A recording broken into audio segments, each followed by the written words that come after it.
Good afternoon. It is a pleasure to open this panel today, Beyond 2030, the Future of Social Development in a Changing World. This event is organized jointly by the United Nations Research Institute for Social Development and the Albert Hirschman Centre of Democracy of the Geneva Graduate Institute. So to opening the session today, we will have the welcoming remarks of first Marie-Laure Salles, the director of the Graduate Institute, and then Azita, Berar, Awad, the board chair of UNRISD. Please, well, you're at home, so you are welcoming us.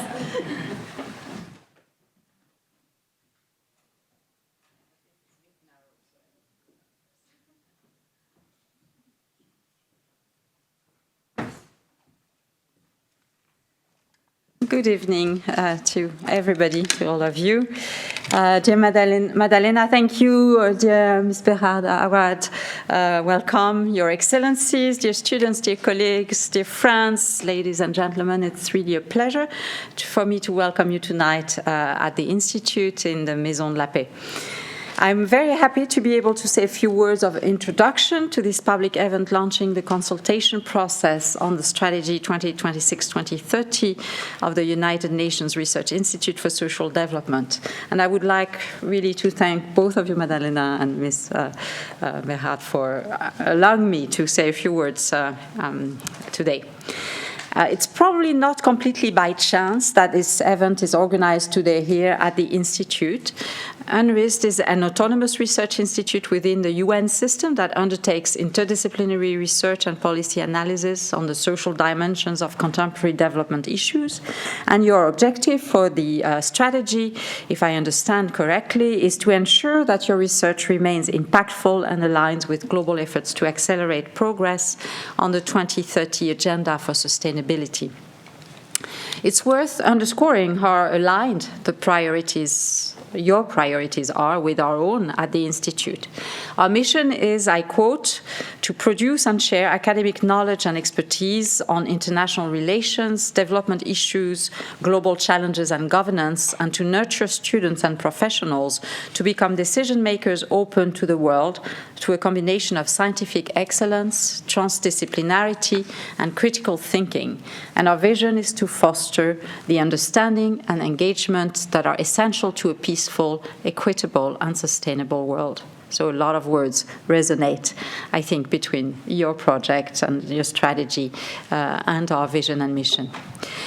Transdisciplinarity, the critical thinking that comes with serious research and academic work, an integrated perspective where peace, sustainability, and justice are tightly interconnected, but also a constructive projection towards creative new solutions that are adapted to the challenges of today, are clearly common features of our two institutions. And I would like to say how delighted we are at the Institute with this resonance, which becomes material, very material, when our students intern with you or even join the organization. I'm also very happy to learn that our students are being involved in those discussions, in your discussions on your strategy, and are providing their own perspective on what they see as key priorities for social developments. And here I would like to take the opportunity to thank my colleagues in the Albert Hirschman Centre on Democracy, Christine, Razi, and Bala, for having coordinated this work together with you and generating the production of blog entries by our students on the future of social development in a changing world. I'm very much looking forward to seeing some of those blog entries. I often say, and this is profoundly genuine, that I'm impressed by our students, by their willingness to engage and to be the change they want to see in the world. With more than 110 nationalities present on our campus, the Geneva Graduate Institute is an impressive laboratory, an intellectual and action beehive where a new generation coming from all corners of the world prepares itself for its future role and future responsibilities, sharing the common objective of bringing back some balance to a world that is deeply and dangerously unhinged. Our world is in crisis. I guess you hear that every day. This crisis is made more acute by the dynamics on the other side of the Atlantic, but it is really important to acknowledge that the crisis we experience has been in the making for many years, and that the Trump moment is more a consequence than a cause. The way in which I like to describe a contemporary crisis is as a crisis of multidimensional disconnections. First, we are disconnected from each other. And this disconnection from each other takes itself a multiplicity of forms. It takes the form of polarization. It takes the form of acute individualism and structural loneliness. It takes the form of fear and hate of the other, whoever the other is, and the stranger, of those who appear or are construed to be as different. And this can even be our closest neighbors, by the way. What are the deep dynamics here? I would argue that we need to look at the ways in which a violent competitive capitalism has, through time, exacerbated an individualist definition of success as personal greed, has produced vast inequalities and structural separation, a sense of fragility, of fear of the future, but also resentment for many across the world. And we know since Hannah Arendt that fear and resentment are the perfect soil for the type of manipulated hate and isolation that authoritarian regimes thrive on. At a more macro level, and since we are in Geneva, it is important to underscore that this disconnection from each other plays out at the level of a multilateral system. Multilateralism is at risk. We may, in fact, be witnessing the disintegration of a system of international collaboration that was built on and from the 1945 balance of power and essentially corresponded to an American century. Perhaps, after all, that is for the better, because the multilateral architecture that came with it was showing major cracks for already quite some time. First, this system had never adapted to the profound transformation of the geopolitical balance of power. Second, it was not fit to deal with the kinds of existential common challenges that we are having to face today. Think only of climate change or technology. Third, multilateralism as we know it has been significantly delegitimized through what became, over the last decades, an increasingly visible pattern of double standards. Finally, the cracks are also coming from within. The multilateral architecture associated with the American century has repeatedly shown that it is wanting when it comes to efficiency and effectiveness. Let us say, though, that the unraveling of international connections and collaborations is not what we should aim for and hope for. Yes, change is very much needed, but let's work together so that we transform our international rule of law, our international system, and not let it die. Because if it dies, what remains then is anomie and the Obasian fight of all against all, the rule of brute force over the rule of law. And some countries obviously are, trying to push us in that direction. Another hugely important disconnection is the disconnection from our planet and from nature. We have already crossed 6 out of 9 planetary boundaries, and in particular, we are well beyond balance on climate change, biosphere integrity, and our land and water systems. In the process, we are essentially and at rapid speed making the Earth unlivable for future generations. And this may include generations that are already here in this room. Have we forgotten that as humans we belong to and with our planet Earth? Humans and humus, after all, are 2 words that have the same etymology, the same root. Can we really be serious when we project our hopes onto technologies that are in fact consuming still more natural resources? And who in their right mind would really bet on the Planet B scenario, the Mars scenario, as some call it? What are the dynamics of this disconnection from nature? Again, I would propose the form of economic production and consumption that has come to define our modern and postmodern period. The best way to describe it is with the notion of extractivism without regeneration. And this clearly is where we need to act. Move away from the logic of extractivism that defines our economic and consumption system towards an economic logic of regeneration. Finally, another disconnection that I would like to underscore here is that from our own selves, our own deep nature. It is striking, for me at least, to see the kind of self-hatred that currently shapes a lot of our fascination with artificial intelligence and new technologies. Humans, as it were, are becoming, and I use the words here of Yuval Harari, a useless class. With the possible exception, Elon Musk and Peter Thiel would tell us, of a narrow tech elite living somewhere between Palo Alto and San Francisco. The project is to overcome the human and to bring about the post-human, the transhuman. This is, I would like to argue, deeply problematic and might in fact be at the heart of the profound civilizational angst that is palpable everywhere, across generation, across geographies, even across social boundaries. What if we decided to reconnect with the magical side of our humanity? What if we propose to re-enchant humanity, our creativity, our empathy, and interdependence, which throughout the long march of our species have been the key factors for resilience and survival? Our joy and laughter, our love and benevolence, the mark, to play on the words, of humankind.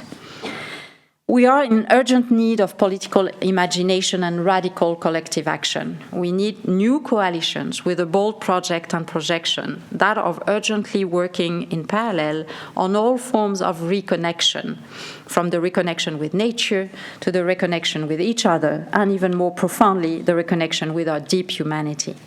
We need, in other words, to construct and to sustain a coalition for a sustainable and just peace, which will not happen without such a multidimensional reconnection. As I have highlighted on different occasions and in different spaces, Geneva, in that respect, has a key role to play.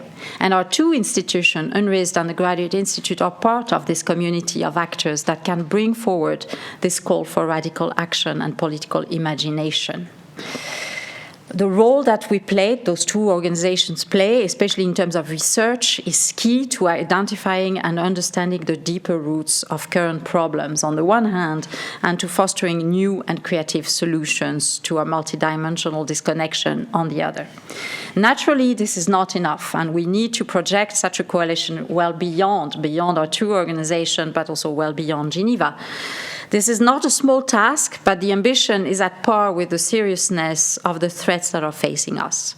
As the French philosopher Simone Weil told us just before she died in the middle of World War II, I quote her, "The future brings us nothing, gives us nothing. It is we who, to build it, must give it everything, give it our very lives." I thank you very much, and I wish you a very nice evening.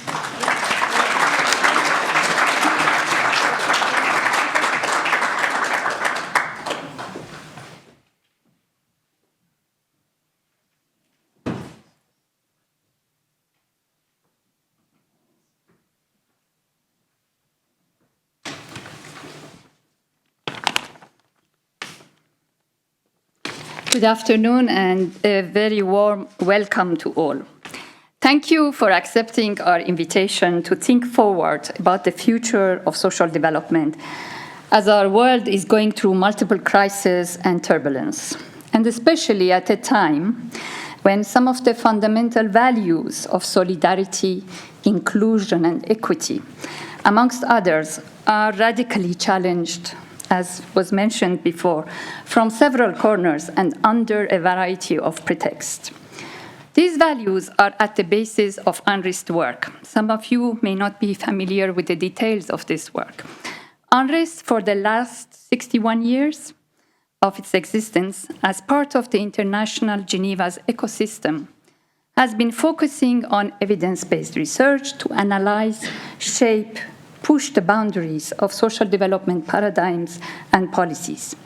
The topics of this research have obviously evolved in response to the social challenges and to the specific context in each era. What is important is that this independent research and reflection on policy alternatives is undertaken in extensive and continued partnerships over the years with academia, think tanks, and civil society in all regions of the world. This work jointly has set in motion a network and a movement for socially sustainable development with all the diversity in issues and approaches that is needed for such a global movement. I am confident that together we can make use of this broad partnership and space for policy and research dialogue to counter, with evidence, advocacy, and action, the attempts to weaken economic and social rights and gains, the overarching social contracts and institutions that govern work, education, health, environment, care economy, and so on, and to reinvent the ideal of cohesive societies based on social justice and solidarity-based multilateral cooperation. In a way, we are back to fundamentals, to prioritize and to recommit to social justice. The forthcoming World Social Summit, to be held later in the year, will be a case in point to measure the political ambition in our divided world to address and redress pervasive inequalities and social deficits across regions.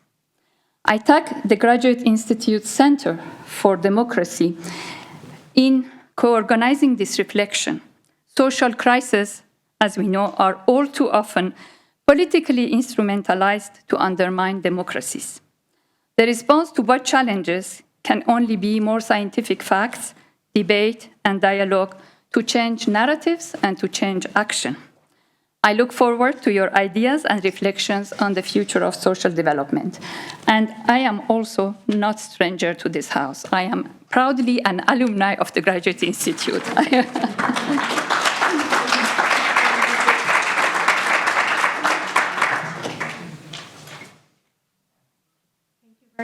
Now we're going to go to a video message. I have the pleasure to introduce Professor Jayati Ghosh, Professor of Economics of the University of Massachusetts Amherst. Professor Ghosh is a renowned economist and professor of economics at the University of Massachusetts Amherst with expertise in development economics. Her research examining the intersection of global economic system, inequality, and sustainable development. Jayati, it's a pleasure to have you here. Please, you have the floor. Thank you so much, Magdalena, and it's really a pleasure to be with all of you, even virtually. I have, of course, the utmost respect for UNRISD, which is really in very capable hands with Azita and Magdalena, and also for the Graduate Institute in Geneva, where my daughter was also a student. So I'm really happy to be with you here. This is, I think it's already been mentioned in the excellent opening statement, this is actually a period of crisis.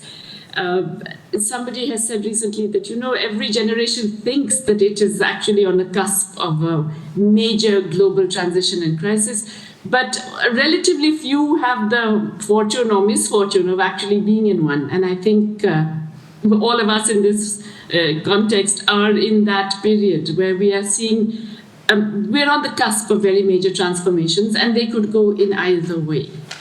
I think what is immediately evident is that we are going to enter a significant global economic crisis. That goes without saying in the context of just the last few days of what we have experienced, and that what began as a trade crisis could well also become a financial crisis.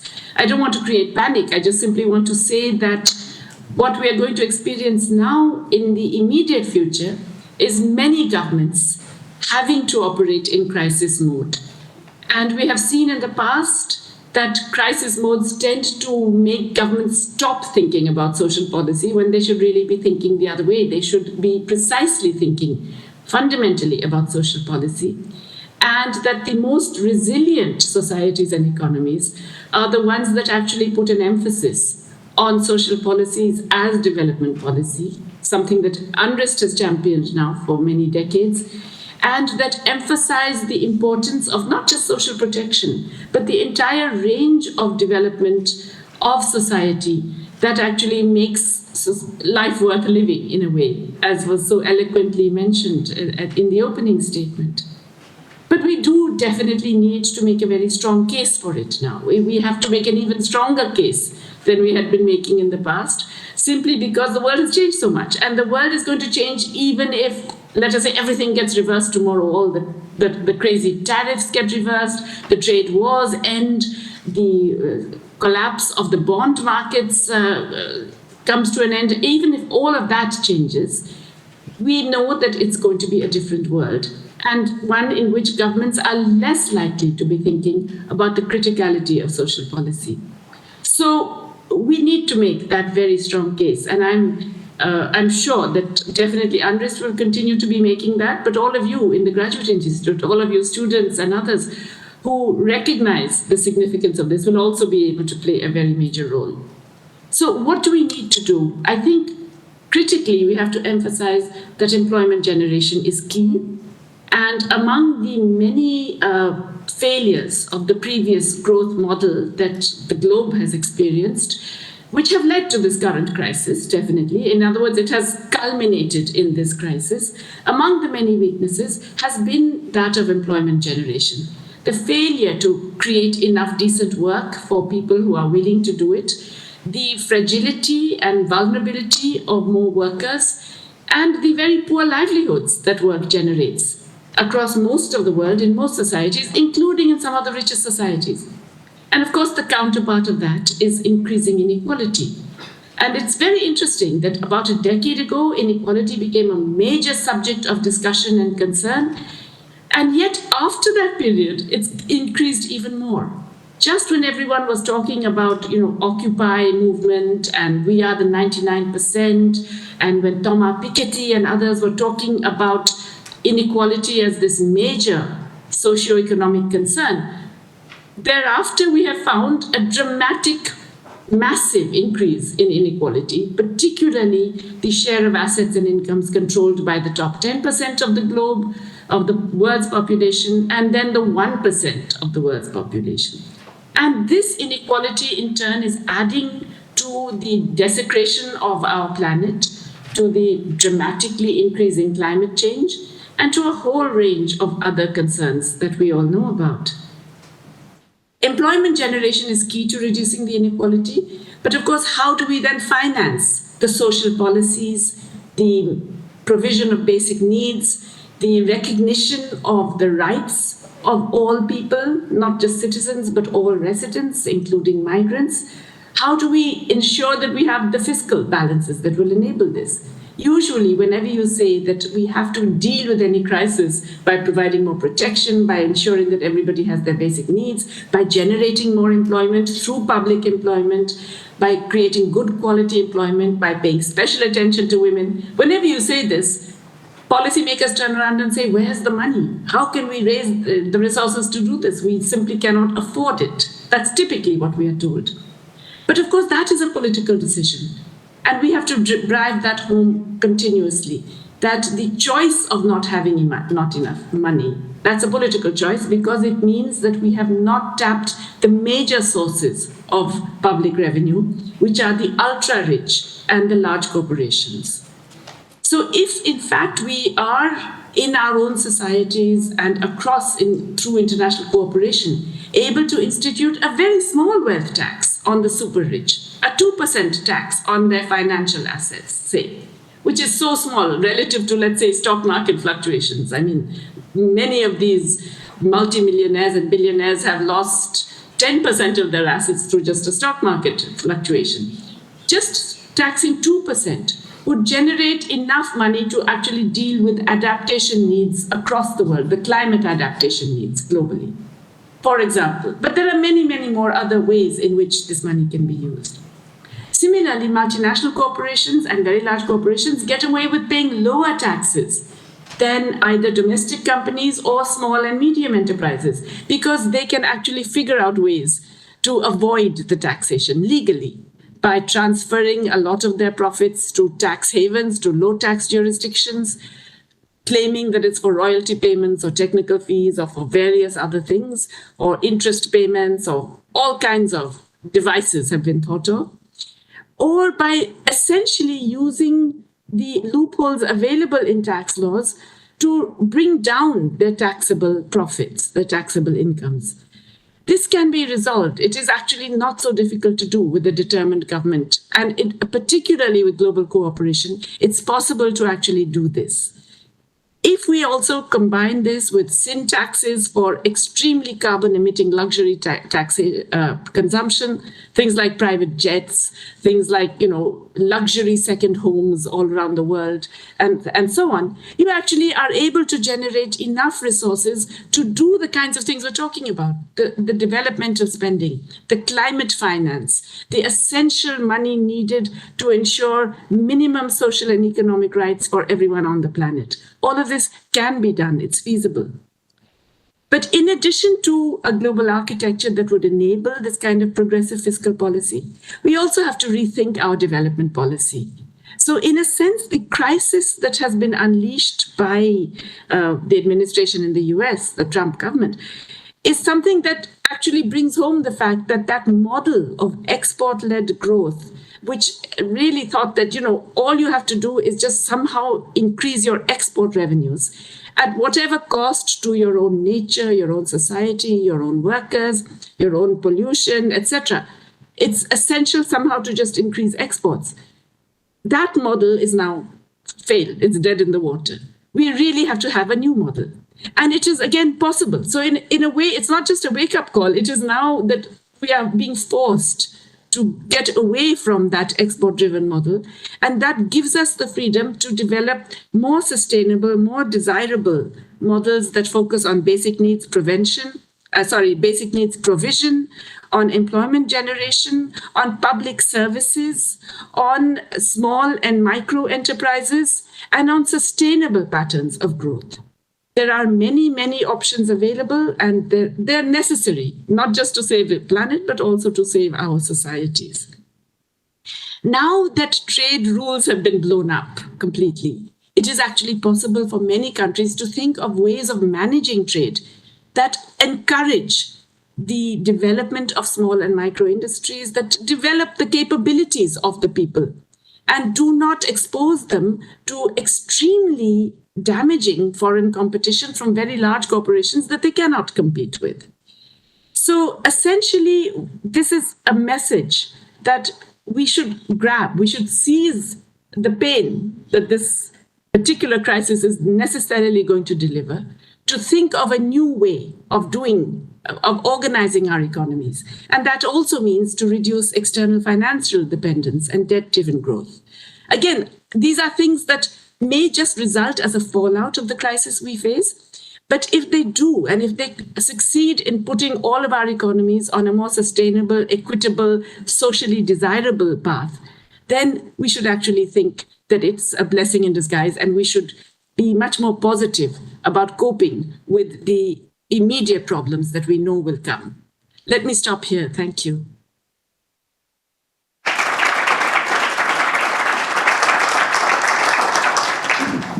Thank you very much, and thank you for finishing with this hope about the future in time of crisis and when everybody is feeling a little bit depressed.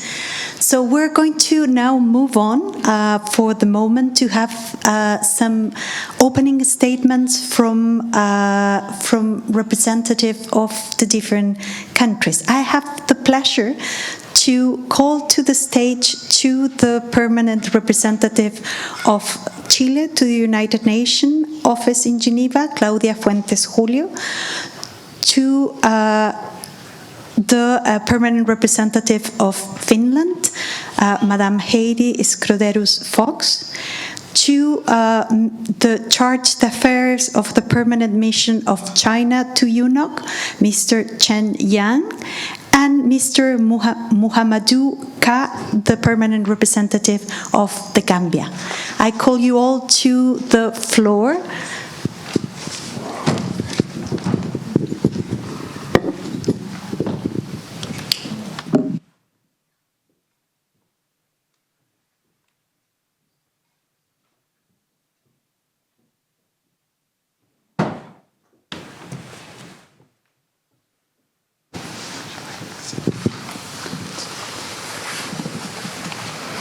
I'm going to join you from here. So we're going to start with Ambassador Schroderus-Fox, then in reverse order, then with Ambassador Claudia Fuentes, and then Mr.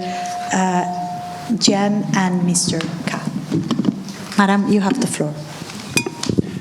Thank you very much, and quite a gender, balance on the speakers so far, I have to say. Excellencies, dear colleagues, dear students, ladies and gentlemen, it's a great pleasure to be here this evening, and I want to really thank the United Nations Research Centre for Social Development, the Albert Hirschman Centre, the Geneva Graduate Institute, for inviting me and for organizing this very important event. The pursuit of social justice for all is really at the core of the United Nations mission. A society's resilience to challenges and crises heavily relies on social cohesion and trust. This is the only sustainable foundation for conflict prevention and for long-term peace building.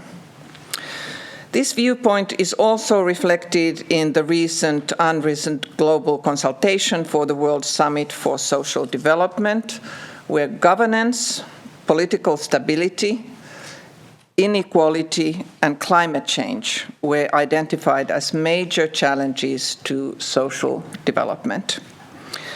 Respondents highlighted governance and accountability as urgent areas for action as we build trust, ensure efficiency, promote fairness, and support societal stability. So over 30 years, the world has undergone a significant transformation, and as is very clear from the statements before me, we are right now in the midst of another major transformation, the contours of which are still cloudy. We don't know what it will bring, but it is clear that we are right in the middle of it. So while the core pillars of the 1995 Copenhagen Declaration on Social Development remain relevant, we do require to reconsider and update them. In time between the social summits of Copenhagen and Doha, we have held several summits and agreed on declarations and goals such as the Sustainable Development Goals, very important. And in times of polarization and uncertainty, I think it is vital to uphold our commitment and safeguard really effective and rules-based multilateralism. Today, the global economy is facing a complex mix of geopolitical challenges. And when navigating these uncertainties, it's good to keep in mind that effective and impactful welfare policies and structures supporting them can improve productivity, long-term economic sustainability, and also societal resilience. As for Finland, my own country, it's important that in preparation of the World Social Summit, we consider the following. First, we need to have a cross-sectoral integrated approach that involves the whole of government, and not only the whole of government, but the whole of society. And Finland is advocating for what we call is the economy of well-being approach, which stresses the mutually reinforcing aspects of economy and well-being policies. And some of you might know that Finland has been selected in, I think, 6th or 7th year in a row as the happiest country in the world. And I would say that, thank you, that it really is because we have a society that focuses on well-being of people and really provides opportunities for all citizens. The second important thing for us is a strong human rights basis, including strong provisions related to gender equality and the rights of women and girls, and also the most vulnerable people. I have sometimes been approached by people who tell me that, oh, Finland, you can afford to talk about gender because you are a wealthy country. I say no. We are a wealthy country because we have focused on gender. That is a very important part of our history and the fact why we are today a country that is doing relatively well. Third, the importance of investing in enabling environments, institutions, and structures in societies to empower all people to prosper. This requires boosting our governance capabilities, including fair and effective domestic resource mobilization. There was some discussion on taxes in the previous statement. We have to strive for achieving universal social protection and universal health coverage for safeguarding access to all to essential health and social services, social protection, as well as to quality education and quality housing. These are central to ending poverty, reducing inequality, and strengthening societal stability, and for securing free and diverse civil society. Social cohesion and solidarity are very much a product of civil society organizations which know and represent the interests and needs of different populations and population groups. So, ladies and gentlemen, finally, I think our obligation is really to install hope, again, in the younger generation for your future, their future, and the future of the world. We must encourage youth to act and support them with policies and structures to actively participate in societal development. Quality education is absolutely key in building sustainable future. It transforms not only individual lives, but also societies at large. Thank you.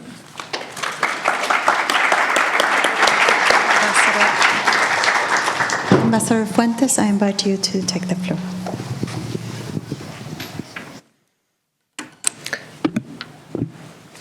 Dear colleagues, friends, professors, and especially students that are here this evening with us, let me begin by thanking the Graduate Institute, the Albert Hirschman Centre for Democracy, and the United Nations Research Institute for Social Development, and especially its director, Magdalena Sepulveda, for the opportunity to contribute to this timely conversation on the future of social development. For Chile, a middle-income country of Latin America, as you know, this dialogue is a matter of shared responsibility. Despite 30 years of efforts made after the convene of the first World Summit for Social Development in Copenhagen, progress in this sphere has been slow and uneven. The commitment we made to advance 2030 Agenda for Sustainable Development remained also unfulfilled, and significant gap persists as well. Let me give you a gap. I always start with some data to showcase this. Almost 60% of the global population is concerned about losing their job or not finding one. Informal employment remained as pervasive as ever. 3.8 billion people lack any kind of social safety net, including 1.8 billion children worldwide. And next is one that is really one that frustrates me, because I'm the chair of Alliance 8.7, which is the Alliance Against Child Labor. At the moment, we have 160 million children in this situation, in child labor. Despite the challenges, we believe that progress and change is possible. Chile advocates for a development model that champions economic, social, and environmental policies that are coherent and mutually reinforcing, and that puts people and social justice at the center of our policy concerns. Development for us is not simply about managing resources. It's about ensuring justice and building societies where we can live in dignity. We strongly support the emerging concept of human rights economies, as advanced within the Human Rights Council, which places dignity and rights at the core of fiscal, economic, and social policies. Our commitment to building a well-being economy aligns with this vision, and with the Summit of the Future call to move beyond GDP as the primary metric of progress, prioritizing human well-being and planetary sustainability. In the fiscal arena, Chile supports the process toward a UN Framework Convention on International Tax Cooperation, aimed at tackling tax evasion and ensuring sufficient and equitable public financing for human rights. Additionally, the fourth International Conference on Financing for Development that is taking place in Spain in June will offer a vital space to address financial gaps, particularly for middle-income countries. Given this context, Chile sees three key priorities that should shape our regional and global dialogue on social development. First, the urgent need to consolidate universal, sustainable, and right-based social protection systems, capable of withstanding future shocks, economic, climate, and, of course, technological issues, all of them grounded in equity and inclusion. Here, and in accordance with our feminist policies, I would like to stress that it's key to take comprehensive measures to achieve gender equality and empowerment of women and girls, both as a prerequisite and as a goal of sustainable development. Chile encouraged women-led development and reiterated commitment to enhancing women's full, equal, and meaningful participation as decision makers for addressing global and national challenges as well. Second, the strengthening of public institutions and democratic legitimacy.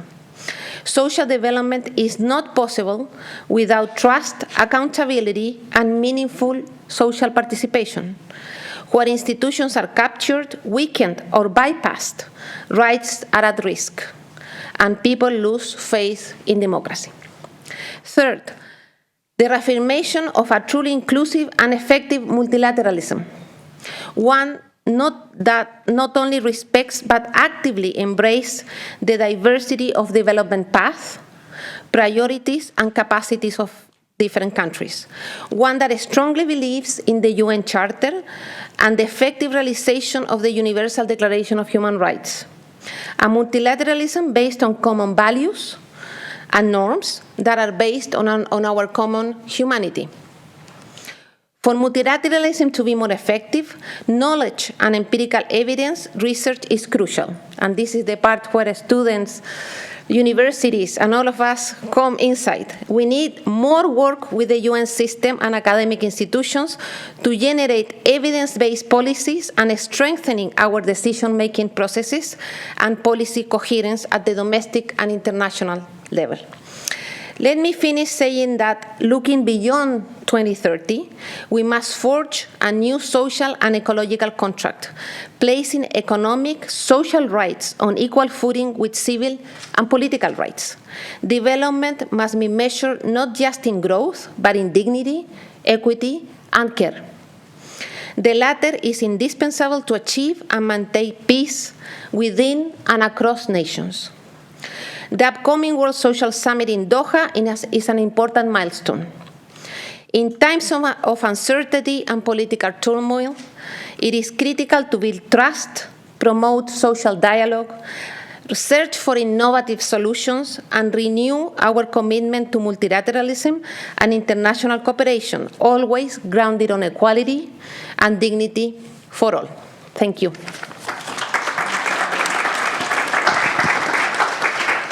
Ambassador Shen Jian.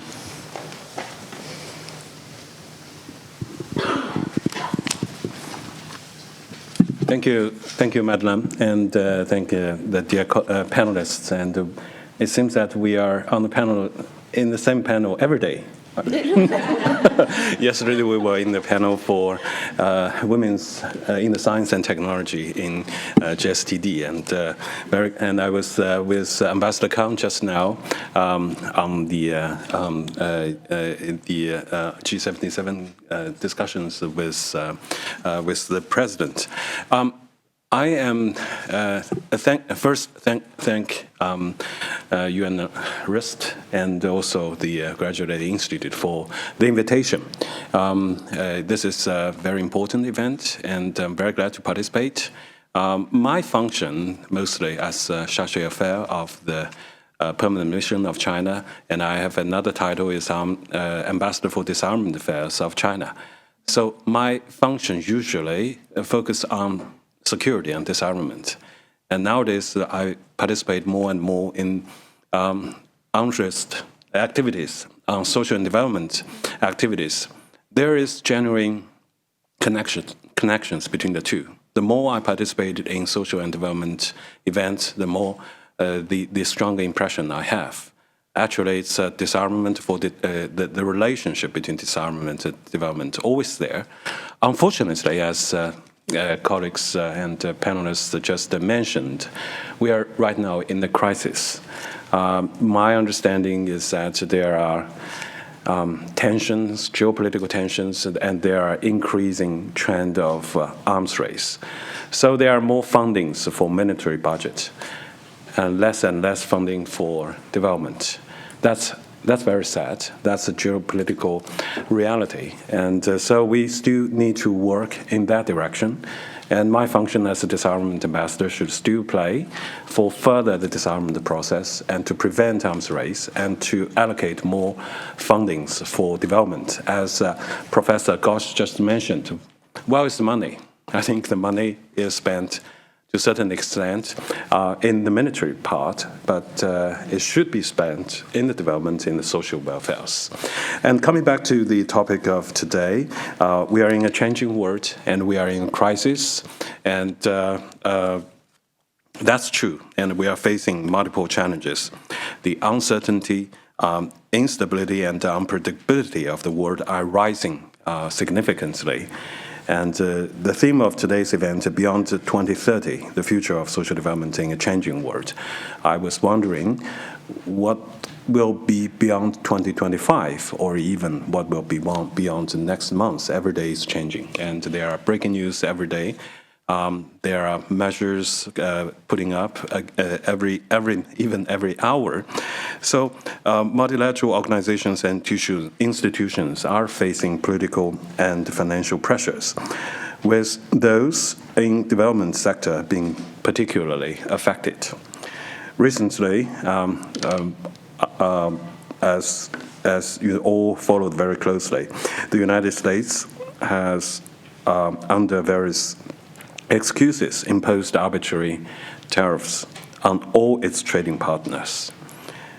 This has seriously infringed upon the legitimate rights and interests of other countries, severely disrupted the stability of the global economic order, and brought nothing but harm to the global development agenda.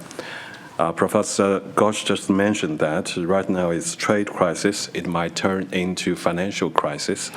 I'm thinking that even more pessimistically, whether it will turn into security crisis. This is very, I think it's very, very serious and very serious crisis we are facing. In this context, we need to reflect on how to navigate these turbulent times and move ahead, achieving more inclusive, equitable, and resilient development for a better future. I believe the three key points are essential. First, we must uphold solidarity and cooperation. Global progress towards sustainable development goals has fallen short of expectation. The international community must embrace true multilateralism, move beyond narrow geopolitical interests, and translate the spirit of multilateralism into concrete actions, putting the 2030 agenda back on course. Secondly, we must prioritize development. Development issues should be at the center of international agenda. There must be increased investment in critical areas such as poverty reduction, food security, infrastructure, climate change mitigation, and in developing countries. Developed countries must fulfill their commitments on official development assistance and climate financing, helping developing nations better address various risks and challenges. Ambassador Khan and I just were in the discussions with the president of UNCTAD 16 conference, and I think the concerns were raised from G77, the lack of funding, the financing for development, and these issues need to be duly addressed. We need to fully leverage the role of emerging technologies in promoting development and ensure the inclusive sharing of technology dividends for all. And yesterday, Ambassador Kang also chairing the CSDD, and which exemplifies what technology and what digital technology, artificial intelligence, can contribute to the development cause. And third and last, we must focus on action and implementation. Sustainable development is not just about words. It requires concrete steps. Empty promises no longer enough. Real solutions must be pursued, and all parties should accelerate the implementation of Pact for the Future, translating visionary goals into tangible actions and working towards a more just and equitable global governance system.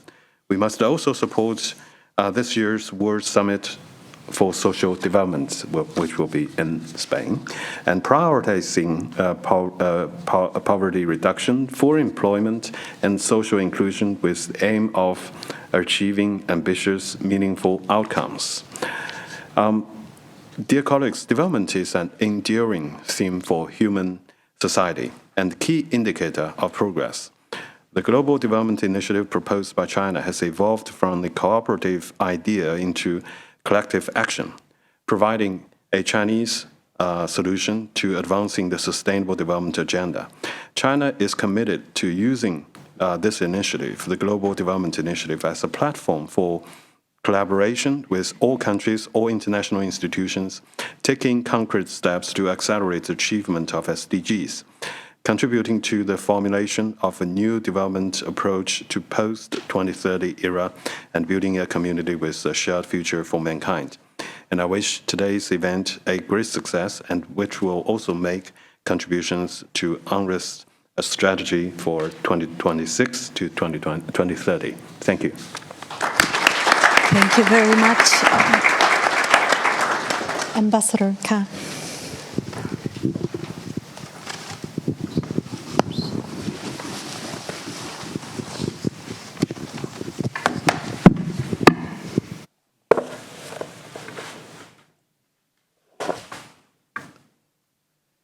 Good afternoon. Good afternoon. It's good to be here at the Graduate Institute always. Excellencies, esteemed colleagues, ladies and gentlemen, fellow panelists. From the onset, I wish to express my sincere appreciation to UNRISD and the Albert Hirschman Centre, as well as the Geneva Graduate Institute, for convening this very timely and strategic dialogue on the future of social development. As my colleague mentioned, we're just coming from a long meeting with the G77 plus China on the very heart of social development and what matters to the global South in the current shifting, random, sometimes, geopolitics that we are all confronted with.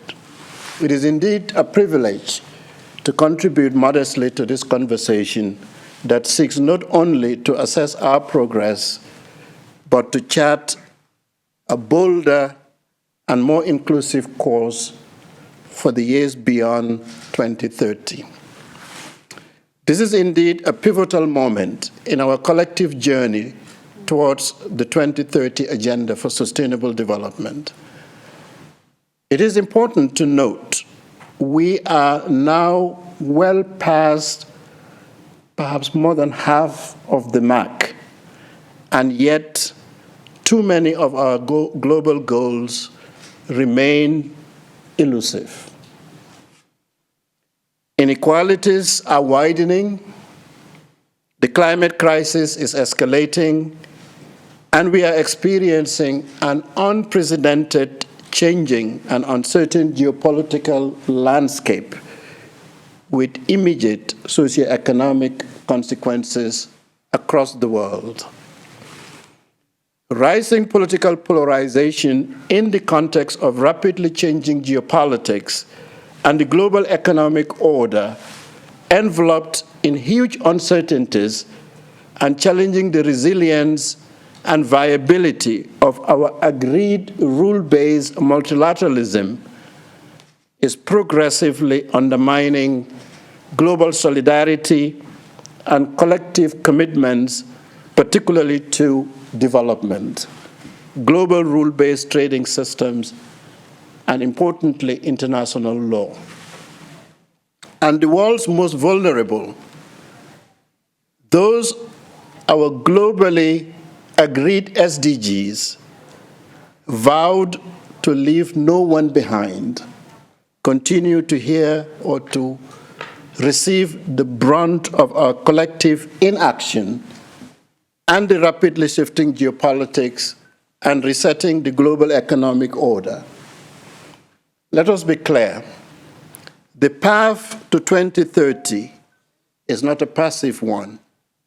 Although it is a call to transformative change, there are rising signals that accepted commitments towards its form and centrality to development are rapidly eroding, and most member states are currently in a state of shock and ill-equipped for a fitting response to protect the slippery road and destination of the SDGs and Agenda 2030s as we know or committed to them.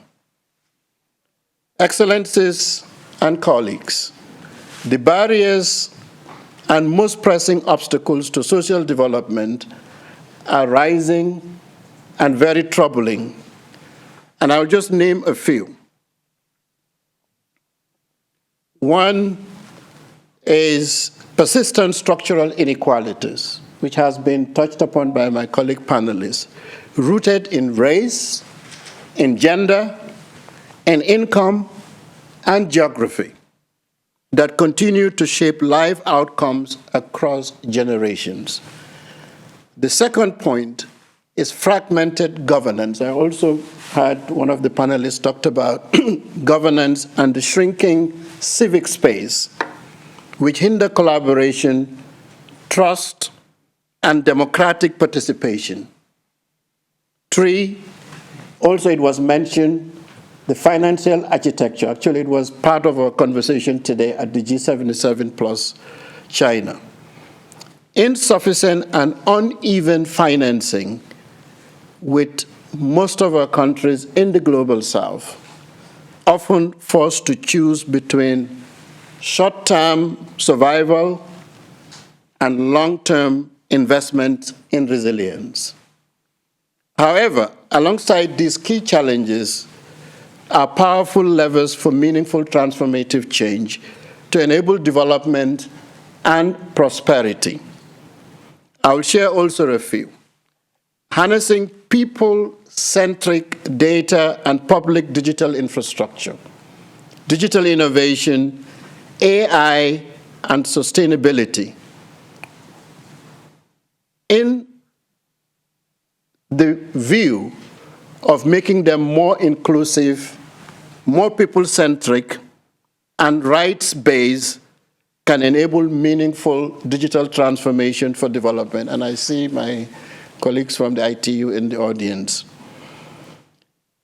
We must scale access to education, to healthcare, and to enhance agricultural productivity, climate adaptation, and resilience, as well as risk mitigation and financial inclusion using these digital technologies and emerging technologies. They will ensure value creation and enhancement in productive capacities, as well as more meaningful sustainable development and prosperity.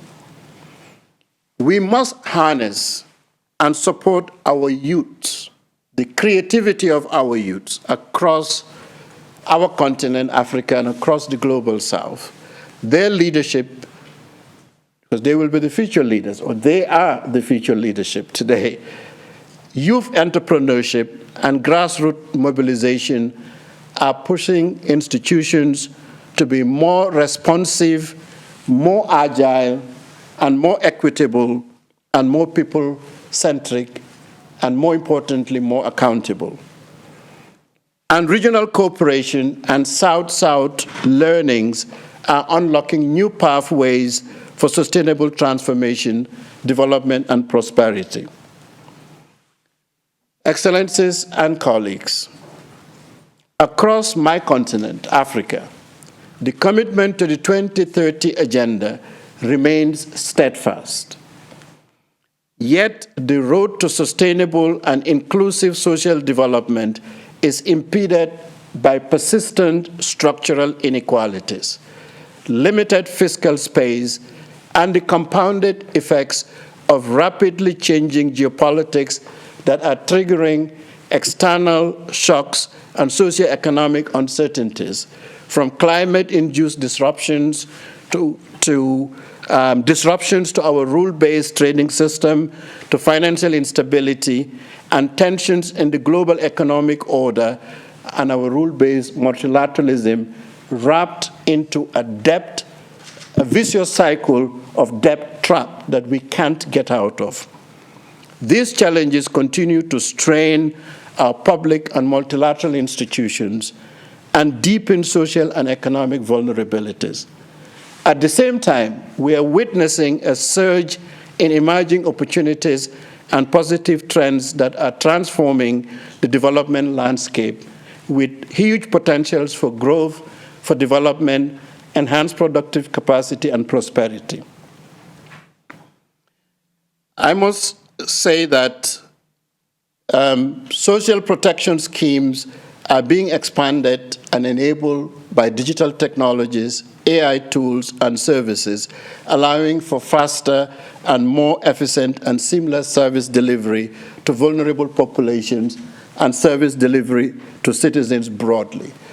So the centrality of emerging technologies and digital and AI and building public digital infrastructure that is people-centric are quite important in the rejuvenation of social dynamics. Looking ahead, beyond 2030, there is a growing call across our region, across Africa, and by extension across the global South, for a renewal social contract, a social contract that is rooted in dignity, in equity, in accountability, and collective responsibility. This requires robust national innovation systems, but also meaningful international cooperation that respects our local context. Some few forward-looking trends that are worth noting. One is the green transitions, but green transitions must be just transitions. The climate adaptation and mitigation strategies must integrate equity at their core, not only to protect ecosystems, but to ensure that no community is sacrificed in the name of progress. Urbanization and demographic shifts, particularly in Africa and Asia, are reshaping societies. These are not crises, but opportunities to reimagine inclusive infrastructure, employment, and governance models. And lastly, the rise of artificial intelligence and frontier technologies demands a global ethical framework. Without it, digital divides and algorithm biases could further entrench exclusion. And if we think we are challenged by the digital divide and lack of connectivity, if we don't get our straps together, the AI divide will actually create more challenges and social havoc for us. Finally, it is important we reflect and look ahead to strengthen support and adequately resource our academic institutions, particularly universities, and strengthen the role and engagement of universities, researchers, and research institutions and centers and hubs. Research, foresight, and anticipation work leading to evidence-based policy and systems change, meaningful systems change and transformation to guide action, meaningful action, interventions, and decision-making is essential and must be a priority. Indeed, research and evidence-based policy engagements must go hand in hand with stronger bridges between evidence and action, with stronger bridges between evidence and action and between government and civil society organizations. We must build research and policy making through co-creation to ensure that evidence is not only produced but embedded in policy cycles, budgeting, and monitoring framework. We must invest in localized knowledge systems, especially in Africa and the Global South, to ensure context-relevant, adaptive, and culturally grounded solutions. And this is the voice that we try to project at WIPO. We must embrace systems thinking in research to move beyond siloed interventions towards integrative policies that reflect the complexity of sustainable development and prosperity. So as we reimagine social development in a changing world, we must resist one-size-fits-all approaches. Let me close by saying achieving the 2030 agenda and to usher in meaningful development and prosperity with no one left behind requires not just better policies, but an efficiently structured multilateral system, bolder, rational, and reasonable politics, a politics of pragmatism, a politics of inclusion, a politics of solidarity, and a politics of shared humanity leading to growth, development, and prosperity for all. We must revive global constructive dialogue, engagement, and cooperation, even with those we may not share perspectives, but through diplomacy, meaningful, committed diplomacy, we can achieve and surmount the challenges that we are facing. We must not panic with what is happening. We must not overreact. We have to come together and have our heads above the tidal waves and make sure that the waves do not cover our head and submerge us under the water. We have to be grounded, and I thank you so much.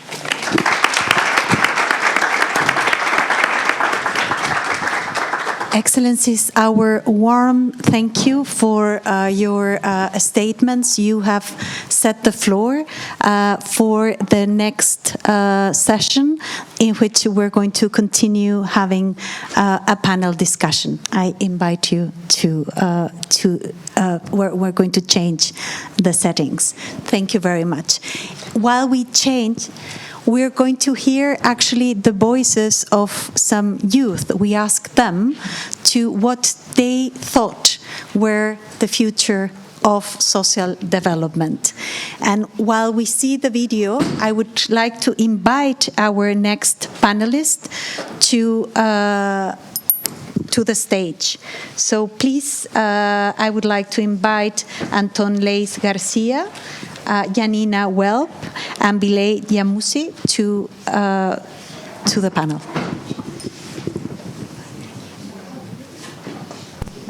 As a future leader, I think my priority would be to include more women, especially from the marginalized communities, and get their voices on the table so that their ideas, their communities' rights, and their problems can be equally addressed by the people of the future.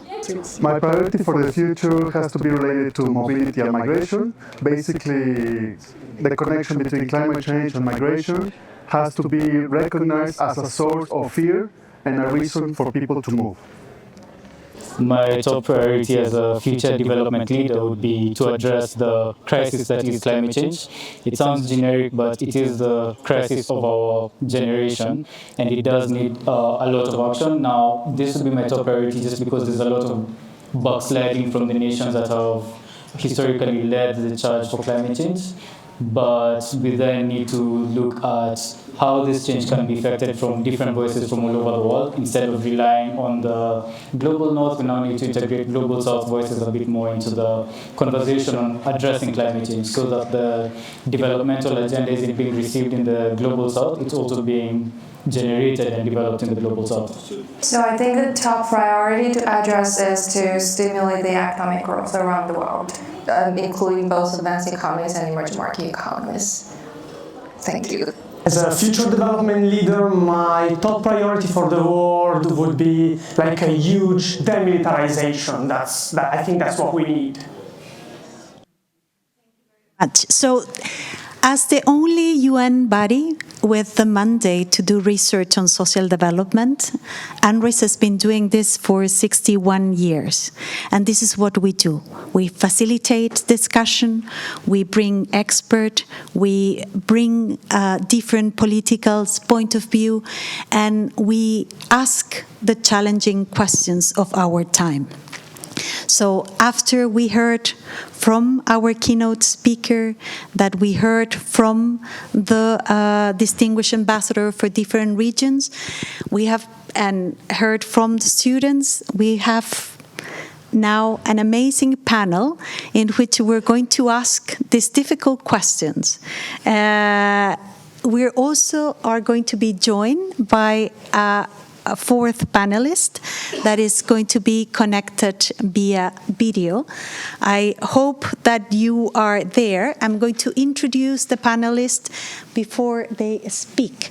So our first panelist, Kumi, hello, you're now in the room, is Kumi Naidoo, a human rights and environmental justice activist, former executive director of Greenpeace and Secretary General of Amnesty International. Kumi is a South African human rights and environmental justice activist who currently is the president of the Fossil Fuel Non-Proliferation Treaty and the Payne Distinguished Lecturer at Stanford University. He's the former Secretary General of Amnesty International and the former executive director of Greenpeace. Kumi, can you hear us well? Yes, perfect. So you have long been a powerful voice in the intersection of climate justice, inequality, and human rights.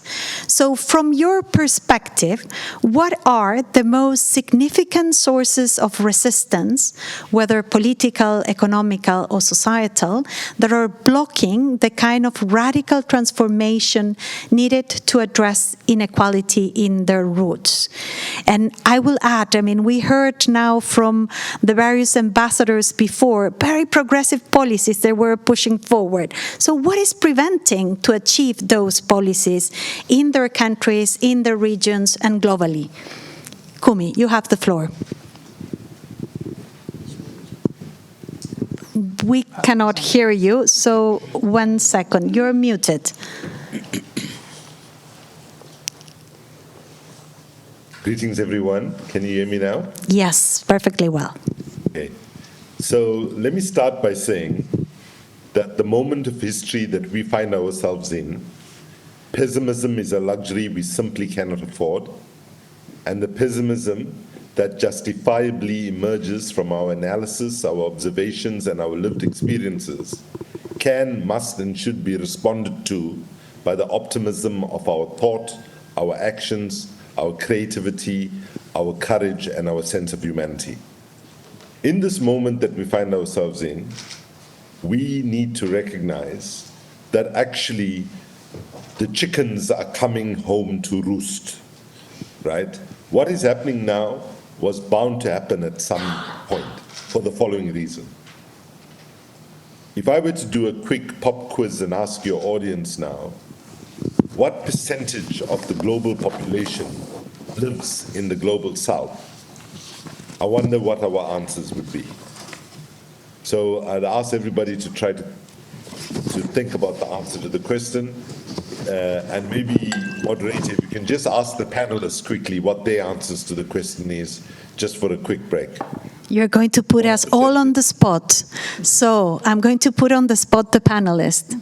Anybody would like to try the response to that? Anybody in the audience? Yes, go ahead. We have a brave participant here. 85%. Did you hear? 80 to 85%? Yes, the person is almost correct. It's 88%.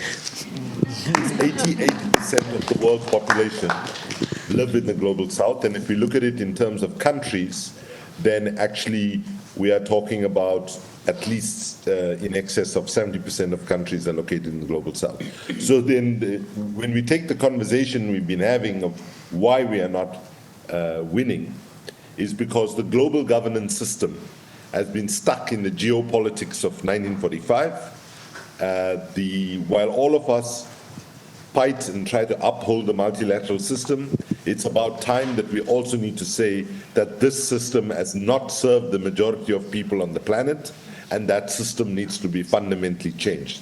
And so in this moment of crisis, we need to actually be looking at how that change might actually happen.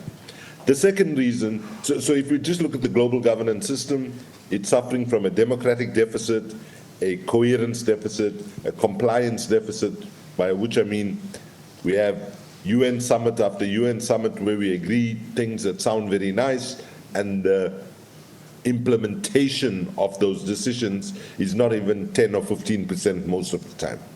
And then, of course, all of this gives us accountability and a legitimacy deficit. So that's one reason we're not winning.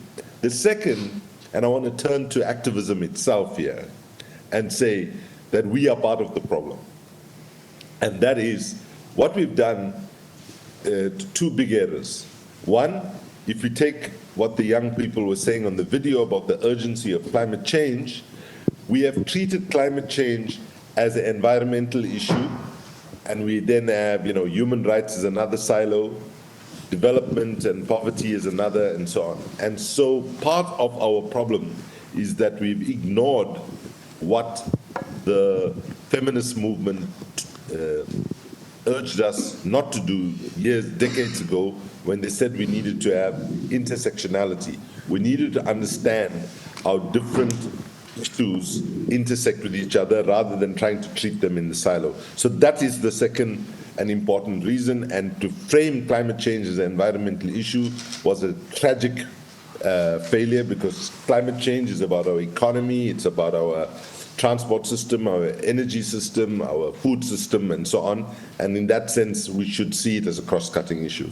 The third reason we are not winning as fast and big as we need to, and let's be clear, if it wasn't for activism, we would be in a much more dire strait, but activism cannot be comfortable with the idea of winning battles, important battles, but losing the overall war for social justice, gender justice, economic justice, and so on. So the third challenge is most of our messages and our narratives, right, are aimed at the brain, and we ignore the heart, the body, and the soul.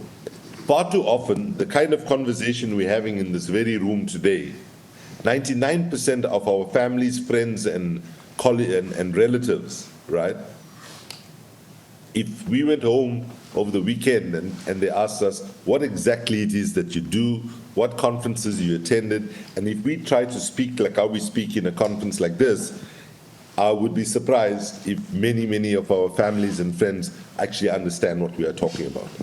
So bottom line is we are losing the communications battle.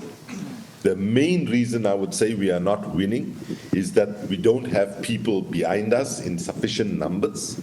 And part of what we need to do is begin to recognize that the Trumps of the world and the fascists of the world are bypassing the brain and going straight to the heart and weaponizing all sorts of hate and identity and so on. Now, I'm not suggesting that we need to do the same. I'm not suggesting that we need to lie, but we don't have to be as boring with the facts as we often are for ordinary people. So, is why one of the solutions of our time to address this challenge is to address the problem of communications. And you might have heard that there's a new movement that's emerged where we're bringing arts, culture, and activism together called the Artivism movement, where we try to reach people through music, through culture, through various different artistic disciplines and so on. To conclude, I want to conclude again on an optimistic note. Let's be blunt about it. We cannot sugarcoat the moment that we're in. None of us thought we would be in this disastrous situation where we see fascism on the rise, and we need to call it that. We need to not be hesitant. Fascism is on the rise, and you can go look at the technical definition of fascism and see what's happening. We cannot pretend that we are in a normal political situation. We need to recognize that there is abnormality that is being normalized, the racism on the rise, reversing back gender equity struggles that we won, and so on. So yes, things are really bad. But I want to end with this thought. In more than 45 years of activism, I don't remember any moment where the appetite for fundamental, structural, and systemic change, which is critically needed right now, and has been needed for a long time, is as high as it is at the moment, right? So we are often placed in a situation where we are rearranging the deck chairs on the Titanic while humanity sinks, and we have to break out of that. And so I would say, yes, things are challenging, right? But we have an obligation to exercise maximum creativity, to look at this moment and see, well, what does this moment offer us in terms of changing global governance to make it more democratic and fair, changing our trading system to make it more democratic and fair, and changing our very, how negotiations happen. And I want to leave you with this thought. Think about the climate negotiations. It took us 28 years since the first one in Rio for fossil fuels to be even mentioned in a climate outcome document, when we know that fossil fuels constitutes 86% of the cause of climate change, right? So that's like Alcoholics Anonymous having conferences every year, and it takes them 28 years before they can mention alcohol in their outcome document. So I end by saying that we have to be brutally honest with ourselves. If we are failing, we must say to ourselves, we are failing, we're not winning as fast and big as we need to, and we need to be addressing the structural and systemic problems in the way activism and change happens, including following on climate change, following fossil fuels, and getting fossil fuels phased out as fast as possible. Thank you very much for your attention. Thank you, Kumi. I'm going to turn now to Janina Welp, a research fellow at the Albert Hirschman Centre of Democracy. And Janina, I'm going to continue. So if, as Kumi said, we're failing, I think that one of the areas in which we're failing is with our democracies. So what is preventing participation, real and effective participation in our democracies, and what is sort of feeding into this polarization that we're living in, that doesn't allow the movement and the activism to really change the democratically elected government that we are seeing? I mean, in recent years, last year was the years of election, what we have is not what we expected for the crisis that we're living in. So how do you explain that? So thanks, Magdalena, and thanks UNRISD to co-organize this event with the Albert Hirschman Center on Democracy. A lot has been said till now, and I guess we are also running out of time, so I will go directly to answer your question about what happens to democracy and what is exacerbating political polarization. I think the diagnosis of the problem is already on the table. Many people before me spoke about the economic dimension, but I want to mention that the economic, political, and the media ecosystem dimension.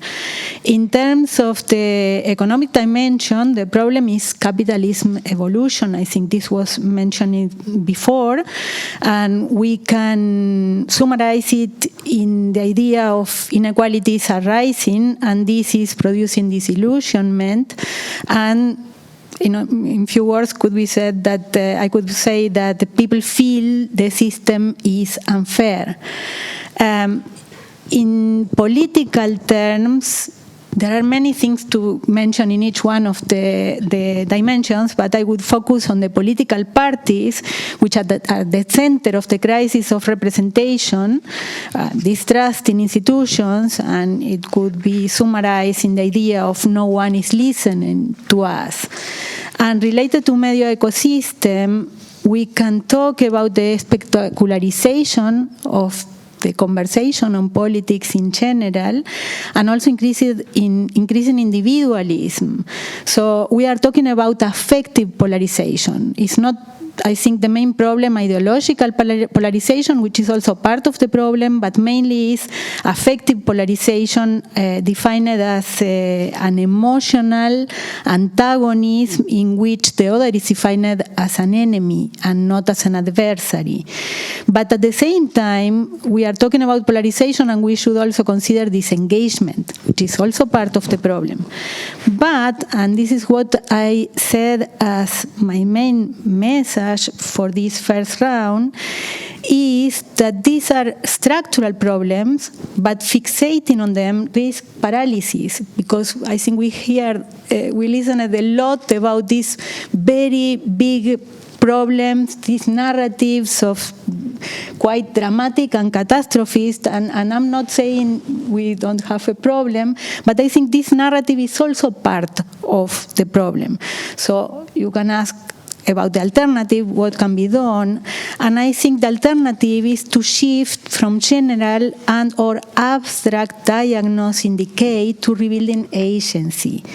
And more concretely, I would like to take the Hirschmanian approach, because we are here talking on behalf of the Albert Hirschman Centre on Democracy, and look for context-specific opportunities. So even crisis can be a catalyst. And there are two aspects, at least. One is the narrative, and this was already mentioned, but just to provide an example, it's important to define problems locally. So we can talk about inequalities, but inequalities is something generic or abstract, and in a given place it's much better to talk specifically of why can't our youth afford homes here, or a job position, or studying, or because context matters a lot. And it's important to highlight achievable goals. And then we can talk also about the practices, and this was already mentioned by other speakers, and thinking the grassroots institutions and in mechanisms to reduce polarization, like shared projects, rebuild trust across divides. And of course, there are problems that need a global approach, but I think it's important also with this to define specific goals. We need less grand theory about decline and more experimentation with what works here. Thank you very much, Janina, for that. I'm going to move to Anton Leis Garcia. Anton, you are the director of the Spanish Agency for Development Cooperation, and I mean, development cooperation has been at the center of the discussion since the new administration in the US. And so, and Spain is doing things differently. So we wanted to ask you, in your view, what are the key political and financial obstacles currently hampering truly transformative international development partnership? Not an easy question. Yeah. Well, thank you very much. Thank you to UNRISD and to the Geneva Institute for organizing this. It's great to see young faces, and not that young faces, because we are not ageist here, in a place so beautifully called Maison de la Paix. And we mentioned so many crises, so many problems that we are facing. The climate crisis, that is an important one, and I agree with Kumi that we should not tackle climate as an environmental problem. It is a fundamental transition that we need to go through.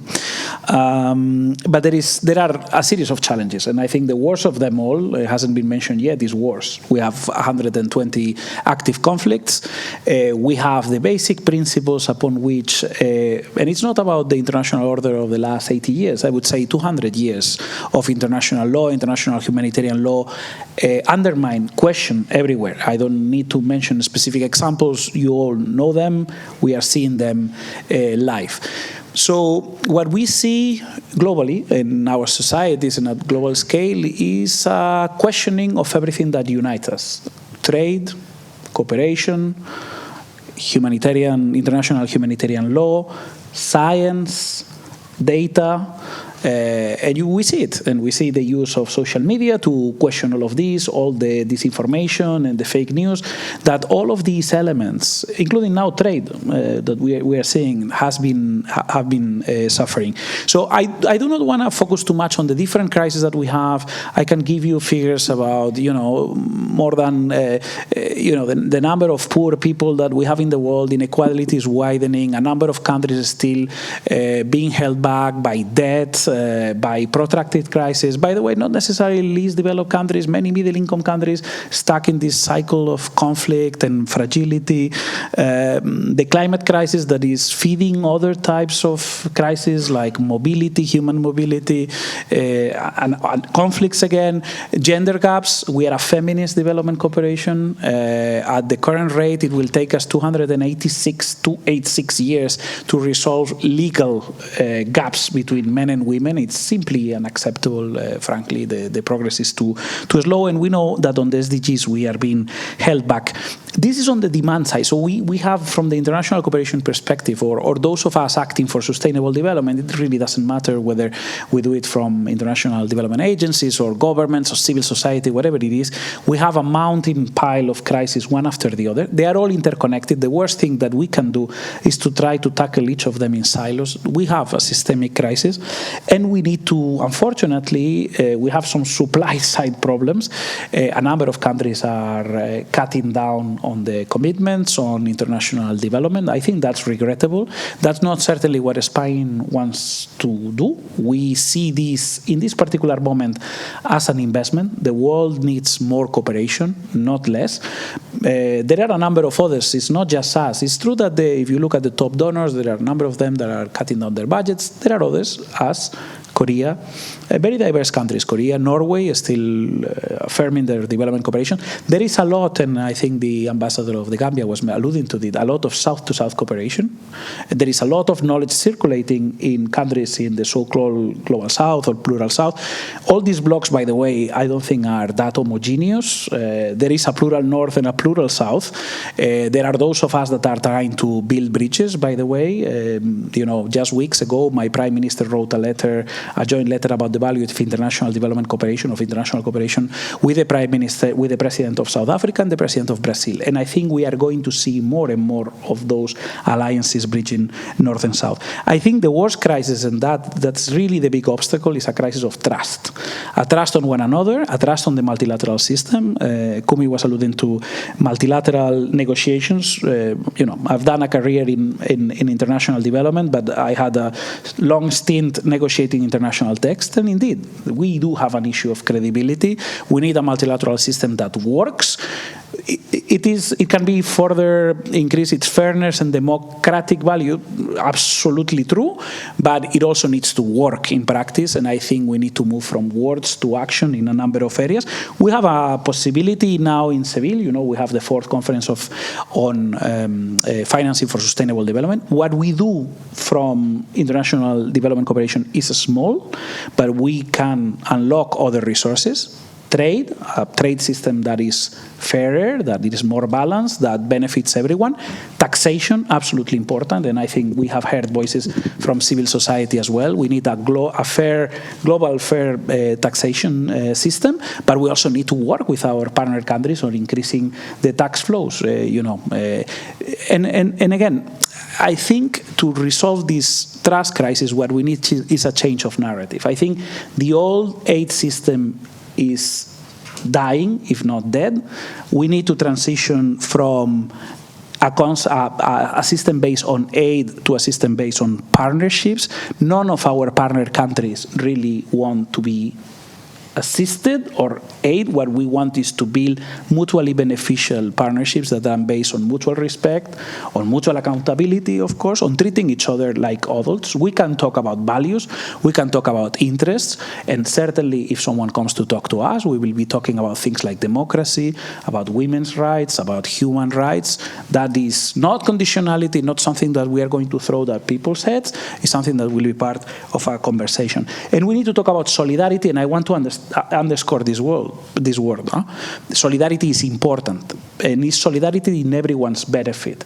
Solidarity is not charity. Solidarity is understanding that many of the complex problems that we have, that we share, the climate crisis, the transition to a just and inclusive digital world, is something that we share, is challenges that we share, and it's only through helping one another or working with one another, that is cooperation, is working together, we will be able to solve it. And again, that we live, in particular in Europe at the moment, there is a lot of talk about security. And I do want people like me that come from the progressive side of the political spectrum not to shy away from the concept of security. We need to own it. I think security is important, human security, the possibility for people to develop their own lives. And of course, security may mean in some contexts an investment in the capacities to, including military capacities to avoid war or prevent war, but we need to invest in the humanitarian system that is on the brink of collapse. There are people dying as we talk about some of these budget cuts. I don't think the amount of media coverage that we have about tariffs doesn't equate to the amount of coverage that we have on the number of women that are dying because of unsafe childbirth that is happening now in the world. And we've done a lot of things together. And again, I mean, there can be a lot of criticism about international development cooperation, the very idea of aid, you name it. But I've been in Geneva meeting with some of our partners in the global health arena. Just to give one example, the Global Fund has prevented 65 million deaths from AIDS, tuberculosis, and malaria. We've done this together. This is what is being questioned now. Certainly the system needs reforms, massive reforms, and I think we are reforming ourselves, by the way. We are increasing our budgets, but we're also reforming our agency, again, with the idea of moving from aid to partnerships, to have these mutually beneficial relationships with our countries, our partner countries that we see as equals and as really close partners in Africa, Latin America, the Middle East, and so on. But we still need international cooperation, and I think that is very important. International development cooperation that is grounded on solidarity, but also on responsibility, because we are responsible for these common goods, and it's incumbent on all of us to work together to achieve them. Thank you very much, Anton. And I think that you brought a value that has been discussing all over in all the presentation, that it's solidarity, from Azita's word at the welcoming to each of the different speakers.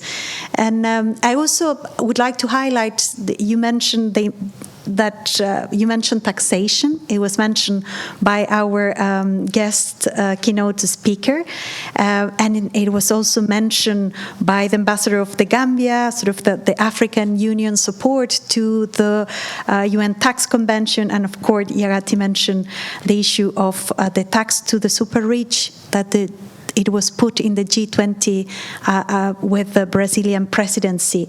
But, as you said, I mean, we can unlock those resources, but the importance of development cooperation, it's critical. So, and again, solidarity seems to be at the key of that discussion. I'm going to move now to Bilal Jamoussi, the Deputy Director of the Telecommunication Standardization Bureau of the International Telecommunication Union. And again, I mean, we saw from the statements of in particular from the ambassador of the Gambia, he was very energetic, making a call for the necessary digital infrastructure, And so I would like to ask you, what are the challenges associated with the use of artificial intelligence and emerging technologies in advancing social development? How we make this link? Great. Thank you very much, Magdalena, and thank you for inviting us to join you today. I think we meet again just a month ago. We had the meeting with the co-facilitators for preparing for the World Summit on Social Solidarity.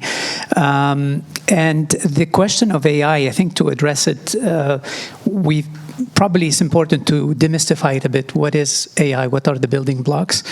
When we talk about artificial intelligence, as an engineer, we kind of decompose it to say, okay, AI, you need lots of data.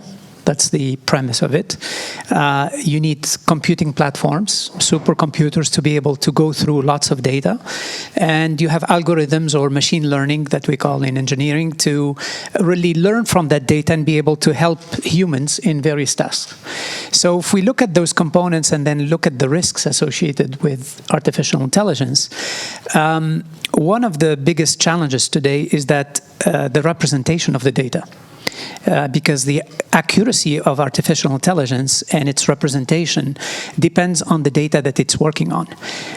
So if, for example, all of the data that's being harvested is English-based, you have a linguistic deficiency. If all the data is based on men, but not women, you have gender inequality in the accuracy of the artificial intelligence, and so on and so forth. This is what's referred to often as a data bias. So in order to address these structural risks with AI, one needs to look at the current connectivity in the world. We still have 2.6 billion people unconnected. And if you're not connected, your data is not being represented in the algorithms being used by artificial intelligence.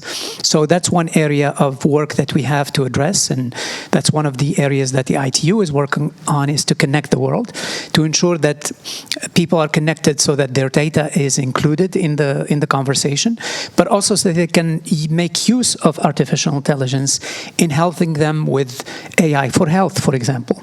And we worked with WHO since 2018 on using health data in an anonymous way to be able to train algorithms and use your smartphone when you don't have a medical doctor or a nurse to be able to access immediate guidance on what sort of remedies, health remedies you might have. The other challenge with artificial intelligence is that you need data centers to host the data. You need massive computing platforms to be able to make use of that data and answer queries or responses. And not every country has access to data centers. Not every country has access to compute platforms. So that's the digital divide I think Professor Ka was referring to, that AI would accelerate and widen this digital divide if we don't look at the digital infrastructure that is necessary for AI. On the human rights aspect, since the Council resolution that kind of linked human rights and standards or digital, we have been working with our partners here in Geneva, the other standards organizations, ISO and IEC, to include the human rights lens in standards development, because usually standards development, especially in the digital space, is focused on interoperability. So your phone and my phone talk together, then there needs to be standards that governs that. So the interoperability is one of the key elements of standards development. The cost of the solution, the commercial or commercial viability of it, but in that process, the human rights lens was missing. And that's what we've been trying to add in the conversation around digital standards, is to include the possible uses of technology and how to ensure that there is inclusivity, there is representation, and there is also sensitivity on how the data or the digital solutions could be used or misused. So this is a bit painting the picture on the risks, but maybe if we have more time, I can talk about the opportunities and how AI could actually be used for good. Thank you very much. I'm going to move to all the panelists, and I'm going to ask two questions in one. So I'm going to ask now the challenge to bring us to a positive, I mean, in this very challenging time, give us some hope. Where is the hope? What are the opportunities?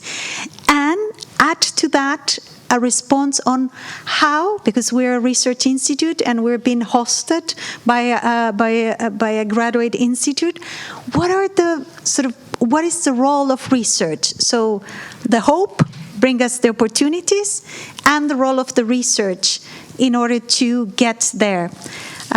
Kumi, you have the floor. Okay, thank you. So I think what we need right now is hope that people can believe in. And what we need to do is create opportunities, multiple opportunities for people to be able to participate in ways that are diverse and different and multifaceted. Given the scale of the challenges that we face, we need to have the highest level of popular mobilization and participation that we need. And I would say that my hope comes from seeing that young people in large numbers around the world are not prepared to accept a broken status quo. And so what I would say is that we need to have a scale of participation that is joyful, that is community building, that builds social networks of substance and all of that, because we are facing a global mental health crisis right now as a result of eco-anxiety, climate anxiety, and the rise of fascism. But part of the response to that has to be that we need to recognize we need participation for two things. One, to put pressure on our political and business leaders to change faster than they're willing to, and on the other hand, as an antidote to despair and an antidote to sort of depression and so on. So this is a moment where we need to make sure that we have creative forms of participation, and I'm glad to see that that's on the rise in multiple places around the world. So that's where the hope is. In terms of research, I think, one of the things that is so frightening about what's coming out of the United States is that basically political leaders just tell the most outrageous lies and appear to get away with it. And so in this moment that we are in, we need to say that fact-based actions, fact-based activism, fact-based policy work is critically important. We cannot have, a weird calculation of what is a tariff and get various things confused and impose tariffs on some island where there's just penguins and tell us that this is what the most powerful country in the world can offer to us, okay?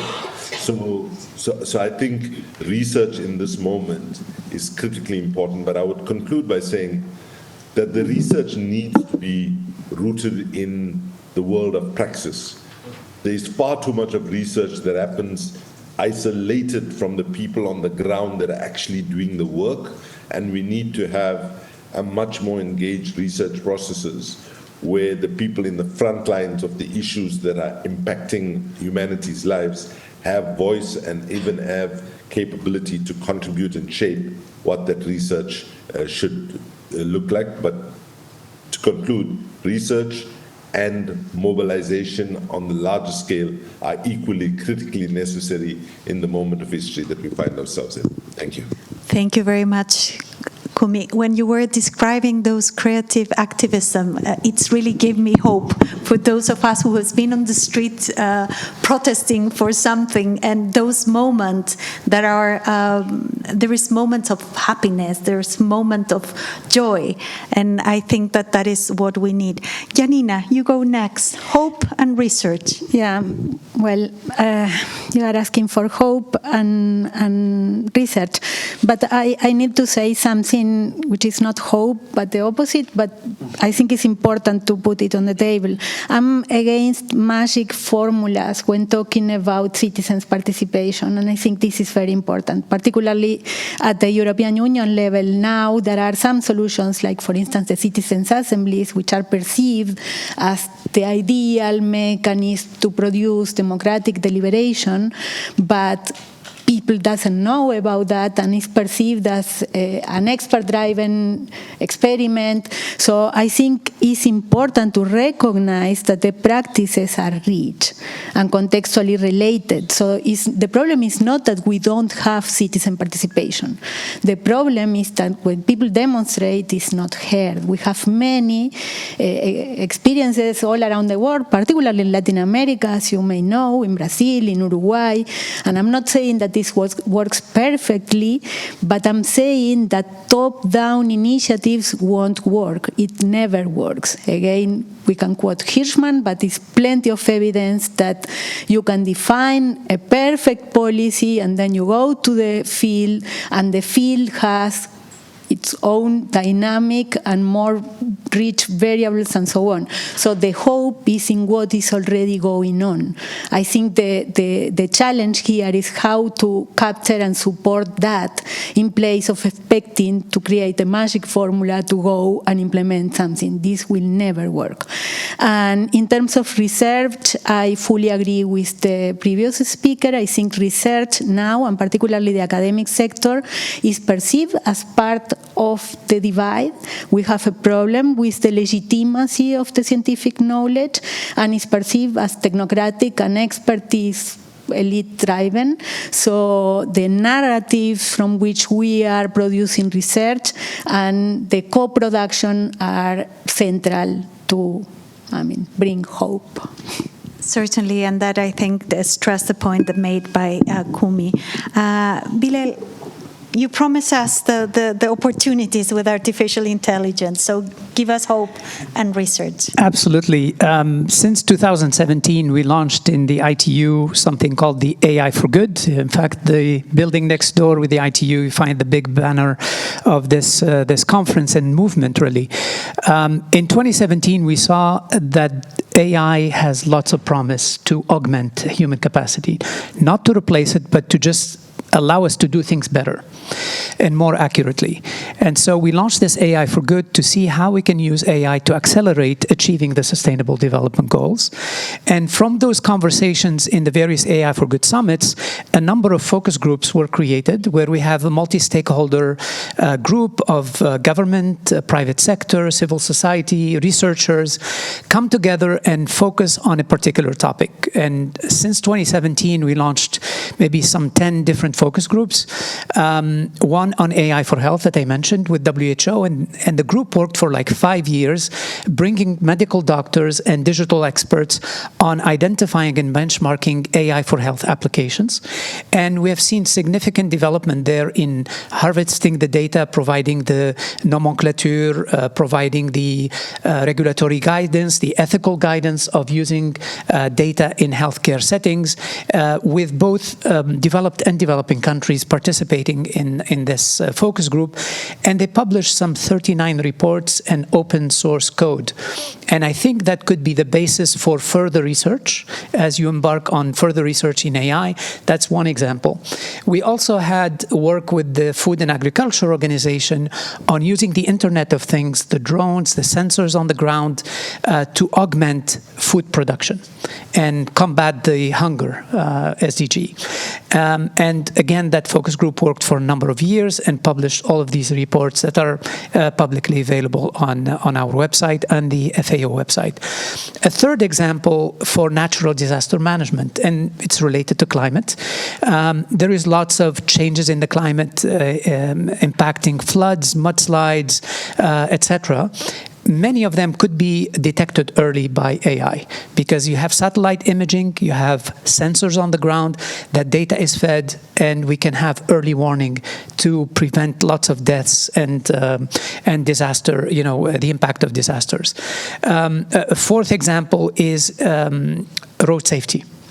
1.3 million deaths on the road are due to car accidents. Autonomous and assisted driving and intelligent transportation system using artificial intelligence is already saving lives today. If you buy a new car, you have lots of assisted driving telling you that there is car on your left, there is potentially needing to brake faster. Eventually you will get even assisted driving where the car helps you to drive. And that's based on artificial intelligence. We had a focus group with UNECE and ITU looking at the data and the connectivity of the car. So these are all the hope spectrum where AI for good is a real helper to the whole society. In terms of research, I think the output from all of these focus groups and the research reports that have been published and that were built with a multi-stakeholder group are good foundation for further research on AI for good.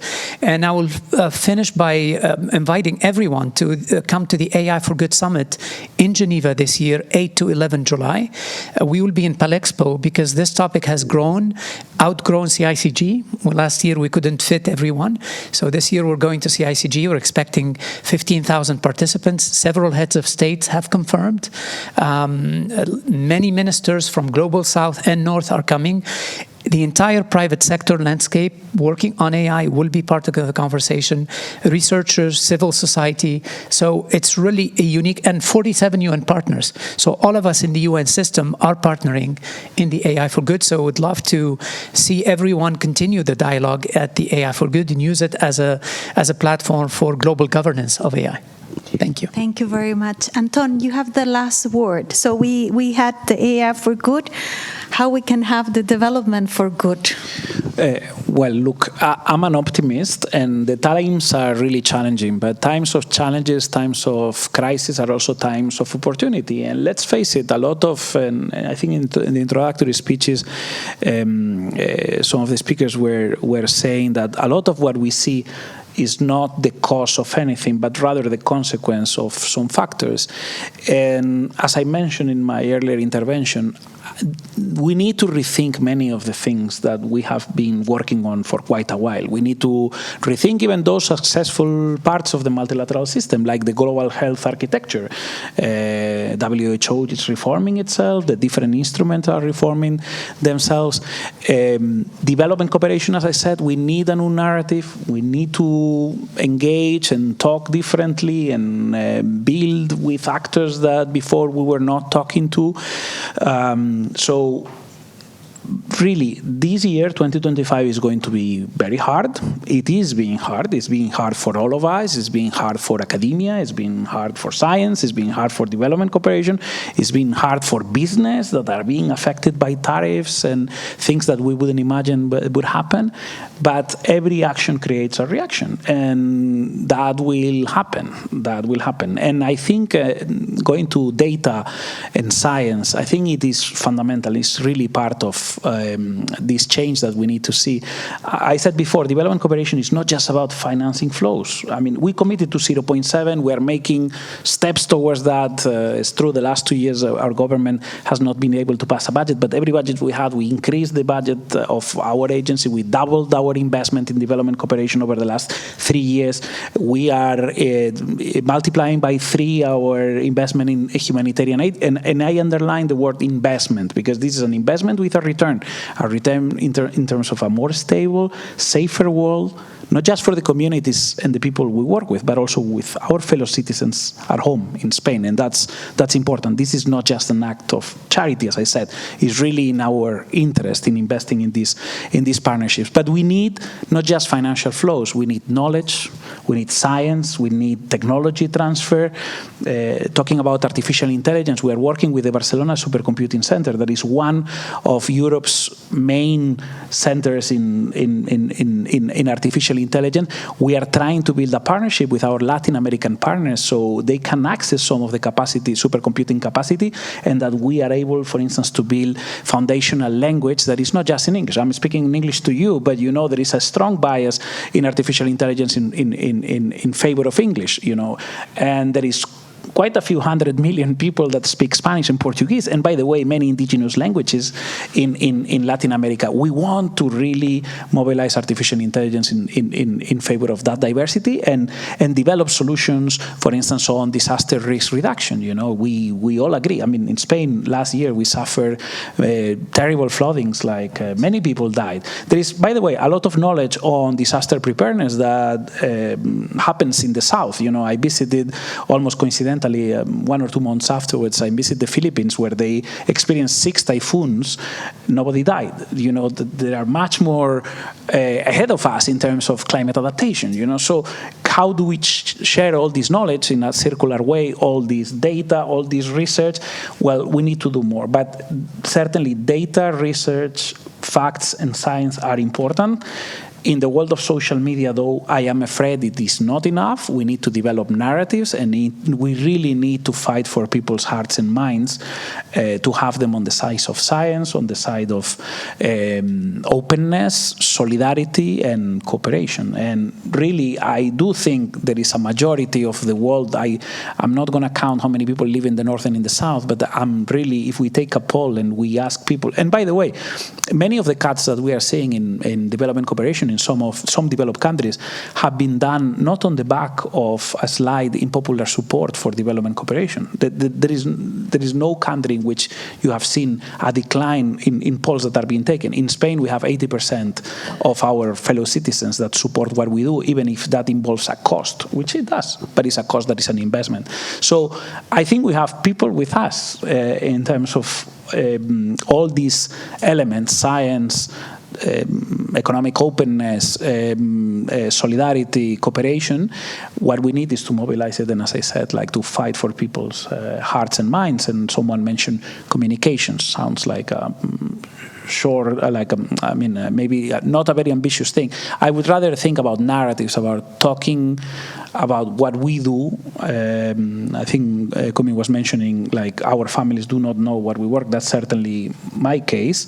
But if I try to explain what I do, what the people that work with me do, is we channel the solidarity of the Spanish people. And that is a very important asset and something very important, very valuable in the world we live in, and we're very proud of doing so. Thank you very much. At UNRISD, we ask the difficult questions and we research those difficult questions, and sometimes the answers take long. Thank you for your patience. We took a little bit more time than expected, and I would like a big applause for our panelists.